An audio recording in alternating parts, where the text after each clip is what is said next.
I'm Mike Ahern, and I'm about to go one-on-one with my old friend and colleague, Stan Wood. After 4 decades of reporting the stories that shaped Indiana's history, now he's bringing you face-to-face with today's newsmakers. This is Mike Ahern, one-on-one. Like most people, I spend a lot of time outdoors, so I need accurate weather information, even if I'm just working in the yard. That's what I like most about Stan's Weather Fan. It's out here, where the weather is. And with Channel 8's own Weather Center to back him up, our people can alert Stan to change a forecast in a matter of minutes. Hey, Mike, better get inside. Storm's coming. Sometimes even faster. Today's 8 on the Scene News.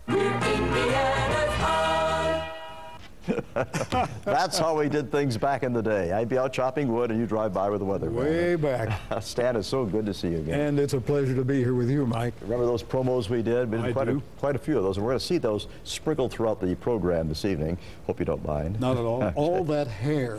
Yes, all that hair went to waste. What happened? Well, same studio here, different set, hair a bit grayer as we say, but otherwise not much has changed here.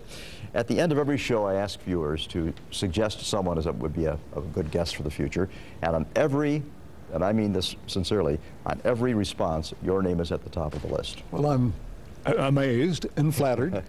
Well, that's it's flattering considering you retired back in what, 91? 21 years. Oh my, yeah. Most often asked question on Facebook is, what have you been up to? So let me ask you that. Well, not a whole lot actually. When I retired, I just sort of turned a corner and didn't look back. 44 years in the broadcast business was, I figured, enough punishment for any one man.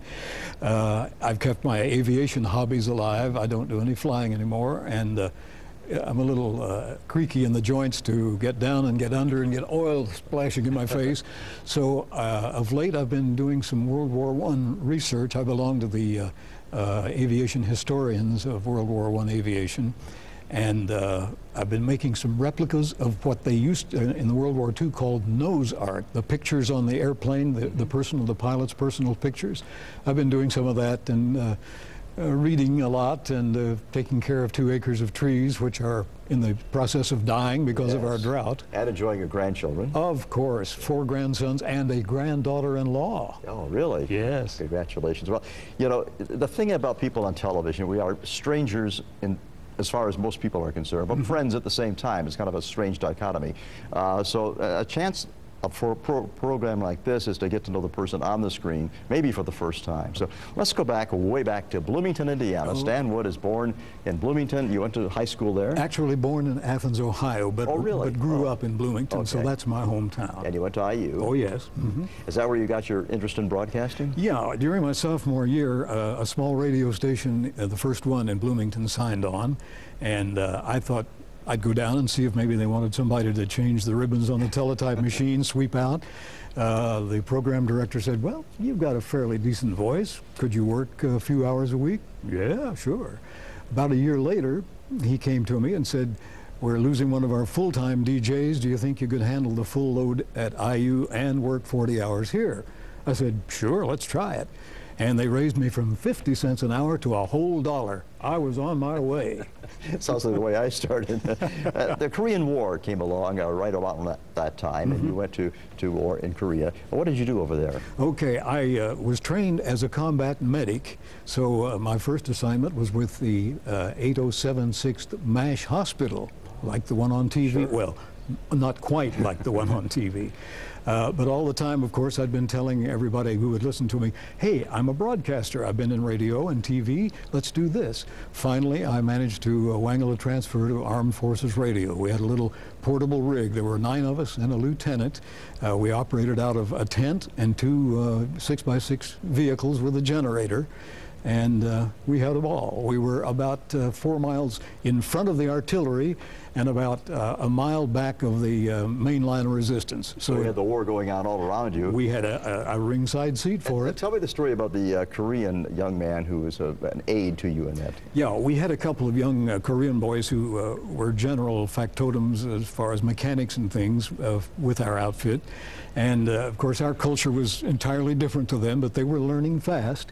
One time I had just finished a little broadcast and had come out of the truck, and Kim Young-bae came up to me and said, "Stan, what you do, we don't need that."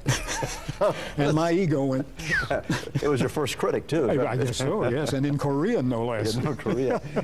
Came back to Indiana, and you really got into television at the beginning of TV, or very close to the beginning of television. I mean, you had to learn as you went along. Yeah, I started with Channel 10, which became Channel 4.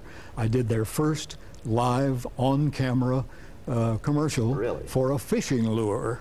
The salesman came to me that afternoon and said, "Go home, get on a jacket, a slouch hat, read this little thing, a brochure about the thing, and then ad-lib for about a minute on the fishing lure."